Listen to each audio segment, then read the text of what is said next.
오늘 본문은 예수님께서 혈루증이라는 병을 앓고 있었던 여인을 고치는 본문입니다. 사실 본문은 8장 40절에서부터 56절까지 끝까지 같이 보면 더 좋기는 해요. 제가 이 앞전에 한 번인가 두 번 소개해드렸던 것 같은데 햄버거 사진 보여주면서 샌드위치 구조라는 걸 보여드렸죠. 위아래에 빵이 있고 사이에 이제 햄이 있는 것처럼 전형적인 샌드위치 구조. 아마 공간복음에서 가장 중요한 샌드위치 구조로 되어 있는 본문이 아닌가 싶어요. 그래서 마태, 마가, 누가 동일하게 같은 구조로 기록하기 때문에 하루에 보면은 조금 더 좋긴 한데 그러면은 너무 길어질 것 같아서 제가 임의상 앞에 있는 것만 조금 잘라서 그것은 혈루증 여인 관련 설교는 이번 주 그리고 다음 주는 야이로의 딸이 고침받는 사건 좀 나눠서 하도록 하겠습니다. 우리는 지난주에 예수님께서 거라사인 지방에 가셔서 군대 귀신 들린 자의 몸에서 군대 귀신을 내쫓는 사건을 보았었죠. 귀신은 쫓겨나가기 전에 예수님께 돼지떼에 들어가게 해달라 요청하고 돼지떼에 들어가서 돼지들을 몰사시켰죠. 그리고 적지 않은 피해를 본 마을 사람들이 와서 예수님께 떠나달라고 얘기를 합니다. 예수님께서는 마을 사람들의 청을 듣고 예수님께서 떠나시려고 하자 고침받은 그 사람이 예수님께 와서 엎드려서 나 당신 너무 따라가고 싶습니다. 같이 가게 해주십시오라고 간절히 부탁을 드리죠. 그러나 예수님께서는 너희 집으로 돌아가서 하나님께서 어떻게 큰일 행하시는지를 알려라 했더니 이 사람은 자기 동네로 다시 돌아가서 예수님께서 하신 큰일, 군대 귀신 들려서 지금까지 피폐하고 처참하게 유린당하는 삶을 살고 있다가 예수님을 만나고 난 뒤에 고침을 받았다. 귀신들이 다 떠나갔다 하는 것을 알렸습니다. 우리는 그 거라사 광인의 몸에서 귀신이 쫓겨나가는 본문을 통해 예수님은 누구신가 하는 데에 대한 답을 예수님은 보이지 않는 영적 세계를 다스리시는 분이다 라는 교훈을 들었습니다. 그리고 이제 오늘 본문이 이어지는 거예요. 계속해서 예수님은 누구신가 하는 답을 오늘 본문이 하고 있어요. 다음 주도 마찬가지고 4주 동안. 오늘 거와 다음 걸 같이 했으면 이제 3주였던 것이죠. 그래서 예수님은 누구신가 하는 것을 염두에 두시고 오늘 본문이 뭐라고 답하는지 생각하시면 되겠습니다. 본문 개요를 말씀드리면 8장 40절에 상황이 나옵니다. 예수님께서 다시 이제 갈릴리 지역으로 돌아오신 거죠. 그리고 8장 41절 42절은 야이로가 예수님께 나와서 내 딸을 고쳐주십시오 간청을 합니다. 그리고 8장 43절에서 44절은 이제 오랫동안 혈루증을 앓고 있던 여인이 예수님께 와가지고 이제 예수님의 옷가에 옷자락에 손을 대죠. 거기를 만지죠. 그리고 8장 45절 46절은 예수님께서 누군가 나에게 손을 댔다라고 그렇게 말씀하시는 장면이 나오고 8장 47절에 예수님께서 계속 말씀하시니까 여인이 내가 그랬습니다 라고 자백하는 장면. 그리고 8장 48절에 결말 따라 내 믿음이 너를 구원하시니 평안히 가라. 이렇게 간단한 개요를 보았습니다. 오늘도 말씀 보기 전에 마태복음 11장 28절 말씀 다 같이 읽고 본문을 보도록 하겠습니다. 수고하고 시작. 수고하고 무거운 짐진 자들아 다 내게로 오라. 내가 너희를 쉬게 하리라. 이 말씀이 이제 오늘 본문이랑 어떤 연관이 있을지 늘 하던 대로 머리에 좀 염두에 두시고 잘 쫓아오시면 되겠습니다. 8장 40절에서 42절 제가 읽겠습니다. 예수께서 돌아오심에 무리가 환영하니 이는 다 기다렸음이로라. 이에 회당장인 야이로라는 사람이 와서 예수의 발 아래 엎드려 자기 집에 오시기를 간구하니 이는 자기에게 12살 된 외딸이 있어 죽어감이로라. 예수께서 가실 때에 무리가 밀려들더라. 3주 연속인가요? 이 지도를 보고 있는 것이? 예, 맞다고 이렇게 해주시네요. 아무튼 지난주에 거라사인 땅에서 갈릴리 동편에서 이제 다시 돌아오셨어요. 갈릴리 지역으로 이제 돌아오셨던 것이죠. 수많은 사람들이 예수님을 기다리고 있었어요. 저마다의 이유로 기다리고 있었죠. 그 수많은 사람 중에 중요한 위치에 있었던 한 사람이 기다리고 있었죠. 바로 회당장 야이로였습니다. 무남동녀 딸이 죽어가고 있었어요. 그래서 그 누구보다 아마도 간절히 예수님을 기다리고 있었고 예수님이 돌아오시자 예수님 앞에 넙죽 엎드리면서 우리 집에 와서 내 딸 좀 고쳐주십시오라고 간곡히 예수님께 부탁을 합니다. 야이로의 청을 들으신 예수님께서는 이제 야이로의 집으로 가십니다. 얼마나 사람들이 많았는지 막 북새통을 이루었어요. 그러면서 사람들이 너무 많이 막 예수님 주변에 모여드니까 걸어가시면서도 막 사람들끼리 서로 밀치고 예수님도 밀치고 그런 상황 속에서 이제 야이로 집으로 수많은 사람들이 이제 몰려가는 거예요. 아마 머릿속에 야이로의 딸이 거의 죽게 생겼는데 예수라는 저 선생 혹은 선지자 각자 저마다 다른 생각을 갖고 있으니까 저 사람은 어떻게 이 문제를 해결할 수 있을까라는 생각을 갖고 이제 쫓아가는 거죠. 자, 그러면서 이제 오늘 본문의 주인공이 등장합니다. 제가 43절 읽을게요. 여러분이 44절 읽어주세요. 이에 12회를 혈루증으로 앓는 중에 아무에게도 고침을 받지 못하던 여자가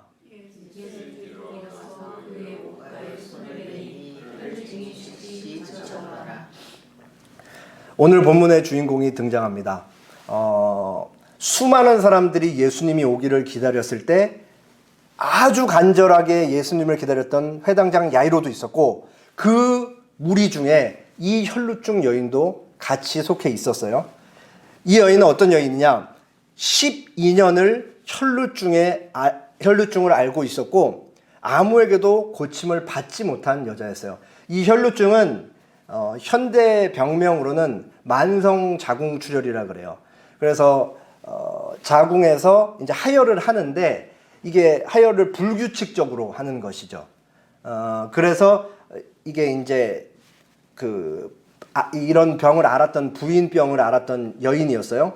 누가복음에서 추가적으로 우리에게 정보하는 정보를 조금 보면은 마가복음 5장 26, 27절에 많은 의사에게 많은 괴로움을 받았고 가진 것도 다 허비하였으되 아무 효험이 없고 도리어 더 중하였던 차에 예수의 소문을 들었다. 이렇게 얘기하고 있었죠. 12년이라는 시간 동안 이 여자는 자기가 가진 돈을 쪼개고 또 어떤 쪼개서 찾아갈 수 있는 의사는 다 찾아갔던 것이죠. 근데 돈이 어떻게 됐다고요? 다 허비했다. 다 헛수고였다. 그렇게 얘기를 하고 있습니다. 이때 당시 의사가 정말 형편이 없었다 그래요. 물론 누가복음을 기록한 누가도 의사였기 때문에 누가와 같이 훌륭한 의사도 있었겠지만 대부분은 이제 너무 형편이 없고 사기꾼이었다고요. 그래서 부모가 이제 자식들이 같이 말았으면 하는 직업에 의사도 있었다라고 얘기를 해요. 얼마나 이 의사들이 형편이 없었냐면 랍비 문헌에 기록된 의사들의 이 진단하는 모습이나 의료를 하는 모습을 보면 절반은 그냥 강장제 같은 걸 줘서 보내고 절반은 굉장히 미신적이었다 그래요. 그래서 실제로 쓰여 있는 내용 중에 하나를 소개해드리면은 이렇게 몸이 아파서 찾아온 사람한테 강장제 같은 거 이렇게 하나 주면서 병아 떠나가라 이런 식으로 소리를 진짜 질렀다 그래요.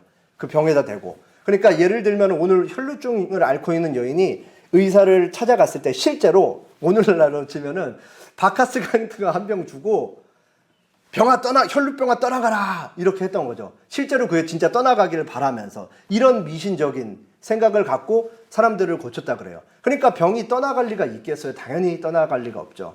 그리고 물론 그 중에는 아까 말씀드렸죠. 훌륭한 의사들도 있었을 거예요. 고대 팔레스타인에서 나오는 이렇게 자궁에 좋은 약초 같은 걸 캐다가 다려서 정말 안타까운 마음으로 이 여인이 고쳐졌으면 하는 마음으로 이렇게 친절하게 약을 다려주는 의사도 있었을 것이고 이 여인을 정말 성심껏 어떻게 해서든 고쳐보려고 노력하는 의사들도 있었겠죠. 그러나 사기꾼 같은 의사들, 훌륭한 의사들, 진심인 의사들 전부 다 아무런 소용이 없었다. 이 여자의 혈루증은 사람의 손에서 떠난 일이었다라고 그렇게 얘기를 하고 있었죠. 그러니까 기본적으로 여인은 신체적인 문제를 갖고 있었어요. 근데 이 여인을 아주 힘들게 마치 빛이 있을 때 결국 우리는 그림자가 계속해서 우리를 따라다닐 수밖에 없듯이 이 여자를 계속해서 힘들게 했던 따라다녔던 고통이 있었어요. 그게 뭐냐면은 사회적인 고통이고 바로 영적 고통이었던 것이죠. 레위기 15장 25절부터 28절에 이런 말씀이 나와 있습니다. 유출병에 관한 규례, 유출병. 몸에서 뭐가 흘러나가는 거예요. 어떤 여자가 자기 몸이 월경 기간이 아닌데도 여러 날 동안 줄곧 피를 흘리거나 월경 기간이 끝났는데도 줄곧 피를 흘리면 피가 흐르는 그 기간 동안 그 여자는 부정하다. 몸이 불결한 때와 같이 이 기간에도 그 여자는 부정하다. 그 여자는 피를 흘리는 동안 눕는 자리는 모두 월경 기간에 눕는 잠자리와 마찬가지로 부정하고 그 여자가 앉은 자리도 월경 기간에 앉는 자리가 부정하듯이 모두 부정하다. 누구나 이런 것들에 닿으면 부정하다. 그는 옷을 빨고 물로 목욕을 하여야 한다. 그는 저녁 때까지 부정하다. 그러나 흐르던 피가 멎고 나서도 정하게 되려면 그 여자는 이래 동안 기다려야 한다. 그런 다음에야 정하게 된다. 하나만 더 볼게요. 민수기 5장 2절 3절에 보면 이스라엘 자손에게 명령하여 모든 나병 환자와 유출증이 있는 자와 주검으로 부정하게 된 자를 다 진영 밖으로 내보내되 남녀를 막론하고 다 진영 밖으로 내보내어 그들이 진영을 더럽히게 하지 말라. 내가 그 진영 가운데에 거하느니라 하시매. 자, 하나님의 거룩한 법인 율법이 여인을 정죄하는 거예요. 너는 부정하다, 부정하다, 부정하다. 너는 더럽다, 더럽다, 더럽다. 그리고 여인이 만지는 물건, 만지는 사람 다 부정하게 되는 거예요. 그 역사가 요세푸스에 따르면, 유대 역사가 요세푸스에 따르면은 생리 중인 여자는 성전에 들어갈 수 없다. 이스라엘 백성한테 제일 중요한 건물이 성전이죠. 성전에 나가야지 죄사함을 받을 수 있는 거고 기도를 하러 나갈 수 있는 거잖아요. 근데 성전에 나가는 게 차단이 된 거예요. 이 여자가 가진 신체적인 문제 때문에. 영적 고통이 굉장한 것이죠. 나는 하나님으로부터 버림을 받았다. 하나님으로부터 저주를 받고 있다. 하나님이 나를 더럽고 부정하다 그런다. 라고 하는 생각이 이 여자의 머릿속에서 떠나질 않는 것이죠. 그리고 더 나아가서 이 여자는 성전뿐만 아니라 회당에도 나가지 못하는 거예요. 말씀을 가르침을 받지 못하는 것이죠. 회당까지 나가니까 당시 유대 사회에서 회당은 말씀도 배우고 그리고 사람들과 교제도 있고 뭐 오늘 뭐 교육관 역할도 하고 회의하는 회의 장소도 되고 그러니까 마을 공동체의 가장 중요한 장소가 바로 회당인데 회당을 나가지 못하는 거예요. 모든 교제가 다 막힌 거죠. 사회적으로 고립을 당하는 거죠. 몸에 이 여자도 다른 사람들 부정해지니까 만날 수 없고 다른 사람들도 이 여자를 보기만 하면 피하는 거예요. 몸에서 피가 흘러나오는 것을 감추는 데는 한계가 있었겠죠. 왜냐하면 불규칙적으로 피가 흘렀기 때문에 대화를 하다가 피가 흐르면 누군가한테 발각이 되면 그 다음부터는 이때 당시 굉장히 공동체 중심적으로 이루어졌던 사회이기 때문에 금방 소문이 퍼져서 저 여자 부정한 여자다라고 해서 아무도 가까이 오지 못하게 했을 것입니다. 그렇게 전전긍긍하며 만약에 가족이 있었다면 가족으로부터도 고립되어 그렇게 살아야 했던 것이 이 여인의 외로운 12년의 삶이었던 것이죠. 아마 피가 흐르지 않는 순간에는 자기가 유출병이 있는 것을 감추고 몰래 가서 의사들을 후다닥 만나고 와서 어떻게 해서든 고쳐보려고 노력을 했을 것입니다. 신체적인 문제로 인해서 발생하는 하나님으로부터 오는 정죄와 부정하다라고 듣는 그 말, 그리고 사회적인 고립을 해결하기 위해서 어떻게 해서든 애쓰면서 살았던 것이 이 여자의 삶이었던 것이죠. 온갖 피해의식과 방어기제는 날이 갈수록 깊어져 가고 커져만 갔던 것이죠. 자연스레 사람들의 눈이 가장 두려웠을 것입니다. 이 여인은 한 달에 한 번씩 규칙적으로 하는 생리가 아닌 자신의 몸에서 나오는 이 피가 불규칙적으로 흐르는 부인병이라는 것을 알았을 때는 이미 종교적으로 사회적으로 자기 스스로에게 사형 선고가 내려진 거나 다름이 없었던 것이죠. 오랜 시간 동안 병을 고치기 위해서 수많은 의사들을 만나봤지만 아무런 소용이 없었습니다. 그 어떤 의사도 여인의 혈루증을 해결하지 못한 채 이 여인은 소망을 잃은 채 소망 없이 그렇게 불행 가운데에서 살고 있었던 것이죠. 이렇게 절망적인 삶 속에 있었는데 소문을 듣는 거예요. 누구에 대한 소문을 들어요? 예수님에 대한 소문을 듣죠. 예수님께서 병자들을 고치고 예수님께서 귀신을 내쫓는다더라. 그는 다르다더라. 그를 통해 하나님이 일하신다더라. 그를 통해 하나님의 나라가 임했다더라. 라는 소문을 듣는 거예요. 그리고 오늘 본문 사건이 있었던 그 당일 수많은 사람들이 거라사인 지방에서 돌아온 예수님을 기다렸고 야이로가 기다렸던 그 당일 이 여자도 그 군중 속으로 가는 것이죠. 마지막으로 실오라기라도 하나 잡는 간절한 소망. 저분이라면 나의 정말 이 칠흑 같은 어둠 속에서 나를 건져내 줄 수 있는 빛과 같은 분이실 거야 라는 소망을 가지고 이제 발걸음을 띄었던 거예요.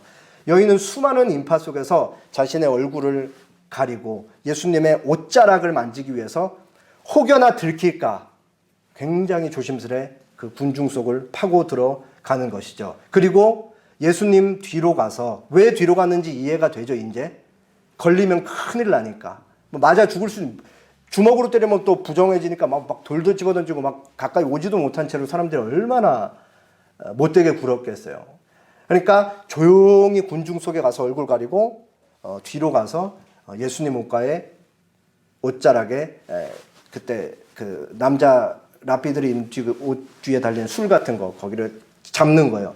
그랬더니 어떻게 돼요? 결과가 즉시 혈루증이 즉시 그쳤더라. 이 여자는 이 북새통을 이루는 틈을 타서 가지고 있었던 계획은 그냥 아무도 모르게 쓱 갔다가 예수님 옷자락 쓱 만지고 쓱 돌아오는 거였어요. 그리고 이 여자가 예수님 뒤에 가서 옷자락을 만지죠. 그랬더니 혈루증이 즉시 그쳤다라고 누가가 말하고 있죠. 그리고 마가복음에는 이에 그의 혈루 근원이 곧 마름에 병이 나온 줄 몸이 깨달았다. 그러니까 예수님 옷자락 만지니까 이 여자가 안 거예요. 아, 이제 혈루증이 깨끗하게 해결이 됐구나라는 걸 알았다는 거죠. 자, 여기서 놓치면 안 되는 사실은 예수님을 만지자 예수님이 다 아시고 예수님이 의지적으로 고쳐준 거예요. 예수님은 그냥 평범한 인간이 아니고 우리는 이해할 수 없는 신성과 인성을 다 갖고 계신 분이니까 의지적으로 고쳐줬는데 이제 그 여인의 믿음이 옳았다는 것이 이제 증명이 된 거죠. 내가 저 사람 옷자락만 만져도 나을 것이다라는 믿음을 갖고 갔는데 만지니까 진짜 나았던 거예요. 그녀는 예수님의 옷자락을 만지고 병 고침을 받았죠. 그러니까 이제 아무도 모르게 만지고 몸이 깨닫고 이제 병이 고쳐졌잖아요. 그럼 이제 뭐만 하면 돼요? 이 여자의 계획에 따라 이제 집으로 조용히 들키지 않고 가기만 하면 돼요. 그리고 이제 이 부인병이 난 거를 사람들한테 조금씩 알리면서 공동체로 이제 돌아가면 되는 거죠. 뭐 제사장을 만나러 가는 거고. 그런데 여기서 이제 이 여자가 예상치 못했던 중요한 변수가 하나 등장을 하는 거예요. 8장 45절에서 47절. 제가 45, 46, 여러분이 47절 읽겠습니다. 예수께서 이르시되 내게 손을 댄 자가 누구냐 하시니 다 아니라 할 때에 베드로가 이르되 주여 무리가 밀려들어 미나이다. 예수께서 이르시되 내게 손을 댄 자가 있도다. 이는 내게서 능력이 나간 줄 알미로라 하신대.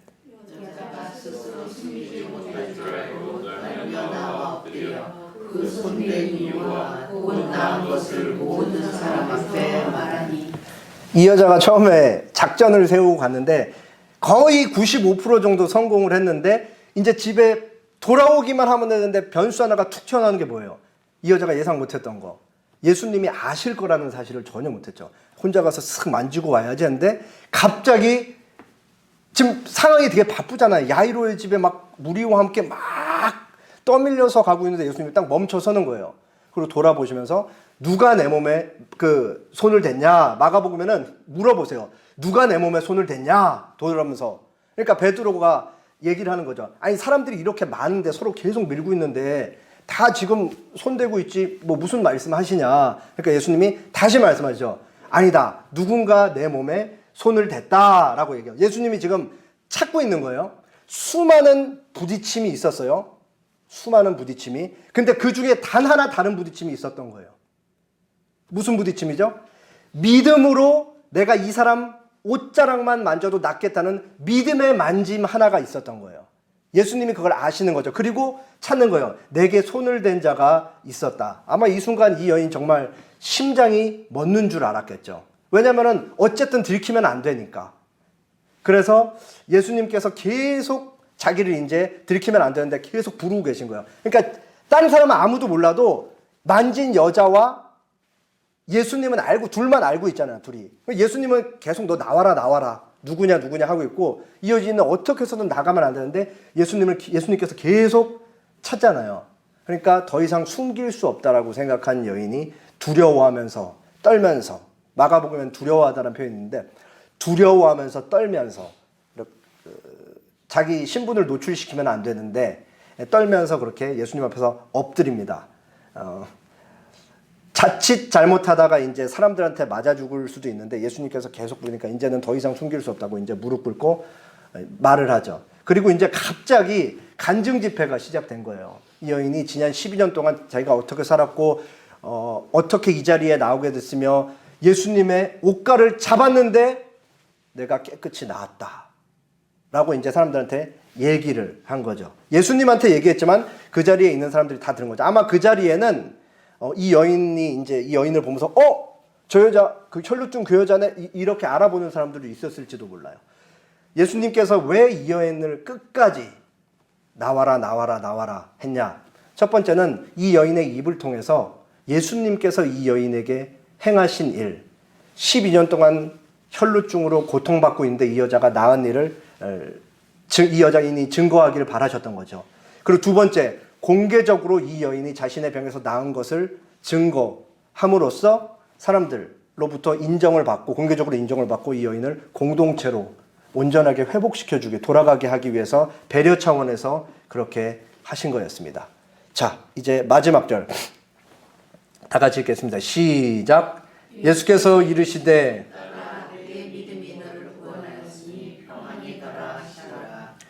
거의 대부분의 학자들이 이 여인의 나이가 예수님보다 많았을 거라고 추정을 합니다. 보통 한 12살, 13살부터 결혼을 하고 그리고 12년 동안 알았고 그리고 최소치로 잡아도 지금 벌써 24, 5살인데 예수님은 30 정도 되셨었잖아요. 그러니까 예수님보다 나이가 많았을 거라고 이제 추정을 해요. 근데 예수님께서는 이 여인을 보면서 뭐라 그러죠? 딸아 그렇게 부르는 거예요. 이 여인이 조금의 빛도 없이 정말 어두운 삶 속에서 매일매일을 그렇게 헤매면서 살았는데 빛이신 예수님께서 오셔갖고 이 여인의 삶을 구원해 주신 거죠. 여기서 아마 이 여인은 딸아라는 얘기를 너는 이제 하나님의 딸이다 라는 걸로 들었을 거예요. 얼마나 하나님의 율법으로부터 정죄를 받으면서 살았던 지난 세월이었어요. 근데 예수님이 따라 하니까 이 기적은 분명 하나님을 통해서 일어난 것이고 이 사람이 나를 따라라고 부른 것은 이제 나는 하나님의 딸이 다시 되었다라는 것으로 들었겠죠. 그리고 따라 내 믿음이 너를 구원하였다. 신체적, 육체적인 문제뿐만 아니라 더 나아가서 이 여인은 죄 용서를 받고 예수님부터 영혼까지 구원받았다라는 사실을 우리가 알 수 있죠. 그리고 이 여인이 예수님의 옷자락을 잡은 것은 믿음에 근거한 행동이었다라는 것도 알 수 있고 마지막으로 평안히 가라라고 그렇게 얘기를 하세요. 이 예수님의 평안히 가라라는 거는 빈말이 아니죠. 예수님께서 실제로 이 여자가 가졌던 세 가지 문제, 신체적 문제, 영적 문제, 사회적 문제, 이 모든 것을 예수님이 가지신 능력으로 한 번에 다 해결해 주시고 실제로 이 여자에게 완전한 평강이 임하는 거잖아요. 이 가지고 있었던 문제가 다 해결됐으니까. 그리고 자신의 능력으로 다 해결해 주시는데 진짜로 평강을 주시고 평안히 가라라고 이 여자를 보내주시는 거죠. 이제 이 여자는 전전긍긍하며 사람들을 피할 필요도 없고 사람들의 눈이 제일 무서울 필요도 없고 늘 보이지 않는 하나님과 율법 사회에서 율법으로부터 끊임없이 정죄당하는 일 없이 고통당하는 일 없이 이제 자유롭게 살 수 있게 되었던 것입니다. 예수님께서는 오늘 본문을 통해 우리 계속해서 보고 있죠. 예수님은 누구신가? 풍랑을 잠잠하게 하는 사건을 통해서 예수님은 어떤 분으로 계시됐죠? 예수님은 하나님의 아들인데 자연과 자연법칙까지도 지배하시는 분이시다. 그 다음에는 거라사광에는 보이지 않는 영적 세계도 다스리는 분이시다. 오늘 본문은 뭐예요? 예수님은 인간의 모든 질병을 고치시는 분이다 라고 우리에게 진리를 가르쳐 줍니다. 그런데 오늘 본문에서 예수님이 인간의 모든 질병을 고치시는 분이다라고만 이해하고 넘어가면 조금은 부족하다고 할 수 있어요. 왜냐하면 오늘 본문은 사실 한 사람의 영혼이, 한 죄인이 어떻게 예수님으로부터 죄 사함을 받고 영혼 구원 받는지 그 원리에 대해서 너무 잘 드러내고 있기 때문이에요. 제가 이미 앞에서 지금 다 설명을 했지만 중요한 질문을 다시 한번 하나 할게요. 이 여인은 누구에 의해, 무엇에 의해 더럽고 부정하다고 정죄를 받았죠? 하나님과 하나님의 율법에 의해. 그것에 대한 결과로 이 여인은 사회적으로 고립이 되고 사람들로부터 떨어져 살 수밖에 없었던 거예요. 하나님이 직접 주신 율법 때문에. 율법에 세 가지 용도가 있어요. 첫 번째, 교육적 용도라는 것이 있어요. 율법. 교육적 용도는 뭐냐? 율법은 죄가 무엇인지를 알려주는 것이죠. 율법은 사람끼리 머리를 맞대고 고안해낸 법이 아니에요. 하나님께서 모세를 통해 주신 것이 율법인 것이죠. 그래서 그 율법은 죄가 무엇인지 알려주는 중요한 첫 번째 기능, 역할을 하는 것이요. 그래서 이 인간으로부터 하여금 거룩한 하나님의 법이 인간에게 무엇을 요구하는지 알게 함으로써 이것을 지킬 수 없는 인간은 죄인이라는 사실을 깨닫고 죄인은 이 율법 앞에 바로 설 수가 없기 때문에 구속자가 필요하다라는 것을 아는 데까지 나아가는 거예요. 이게 첫 번째 율법의 교육적 용도. 두 번째 율법의 용도는 시민적 용도가 있어요. 율법이 뭐가 잘못된 것이고 뭐가 옳은 것인지, 뭐가 죄고 뭐가 죄가 아닌지 알려줌으로써 죄를 억제하는 기능을 하죠. 이것은 구약시대 하나님을 믿었던 사람이나 믿지 않았던 사람이나 오늘날 예수님을 믿었던 사람이나 믿지 않는 사람이나 다 똑같아요. 모든 자연인은 그냥 이 율법의 시민적 용도에 다 해당이 되는 거죠. 예를 들면 이렇게 말할 수 있죠. 우리가 이제 누구나 다 십계명 내용을 몰라도 도둑질하면 안 되는 거라는 것쯤은 다 아는 거예요. 남을 주먹으로 때리면 안 된다라는 걸 다 아는 거죠, 사실은. 폭행을 하면 안 된다는 걸. 남을 속여서 취하면 안 된다는 걸 사실은 다 아는 거예요. 그렇지만 여기서 이제 율법에서 하나 더 아는 것은 어렴풋하게나마 이러한 죄들을 졌을 때 영원 형벌이 있다라는 것을 다 알게 되고 그래서 그것을 통해서 이제 죄가 억제되는 기능을 하는 것이 바로 율법의 두 번째 기능이고 세 번째, 교훈적 용도가 있어요. 우리한테만 해당되는 거죠. 구원받은 사람들이 어떻게 살아야 하는지 알려줘요. 나중에 한번 이 부분에 대해서는 자세하게, 이 세 번째 교훈적 용도에 대해서는 자세하게 설명할 기회가 있을 것입니다. 왜냐하면 적지 않은 사람들이 예수님께서 율법을 다 이루셨는데 우리가 율법 10계명을 못하러 지키면서 살아 하면서 율법을 완전히 폐기 처분해버리는 사람들이 있거든요. 그리고 이제 자기 멋대로 살려는 사람들이. 근데 그렇지 않다. 율법의 세 번째 용도는 교훈적 용도로서 모든 신자들이 이 땅에서 살아가는 동안 계속해서 지켜야 될 법이 바로 10계명. 그래서 예수님께서 10계명이 하나님 사랑, 이웃 사랑으로 다 줄여주신 거고 예수님께서 직접 행하시고 가르치신 내용이 사실은 10계명의 적용을 예수님께서 사셨다. 그리고 가르치셨다라고까지도 할 수 있는 거예요.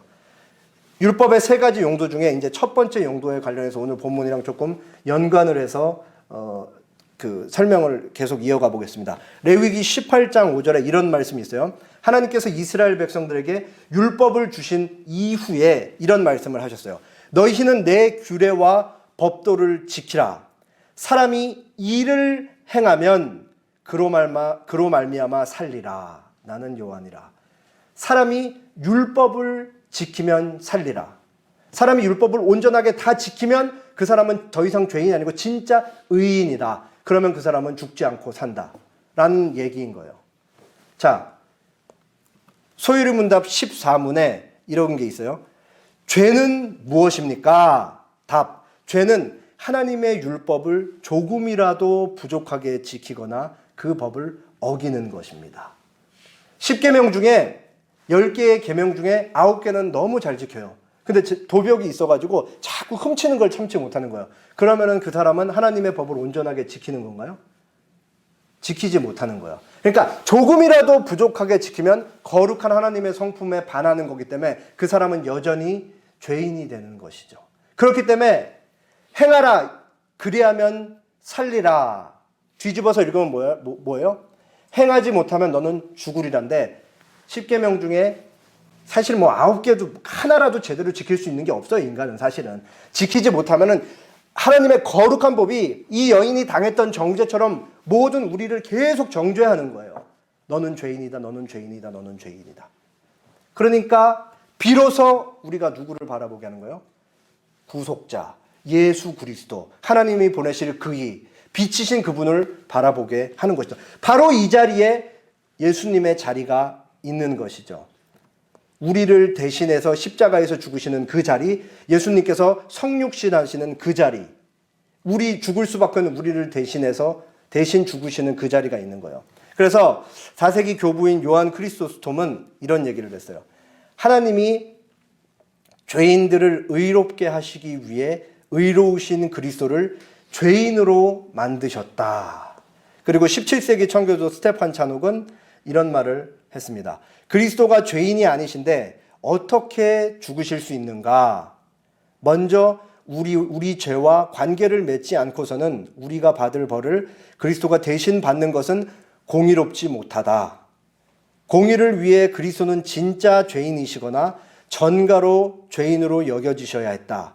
분명 그리스도는 진짜 죄인은 아니시다. 그러니 전가로 죄인으로 여겨지신 것이다.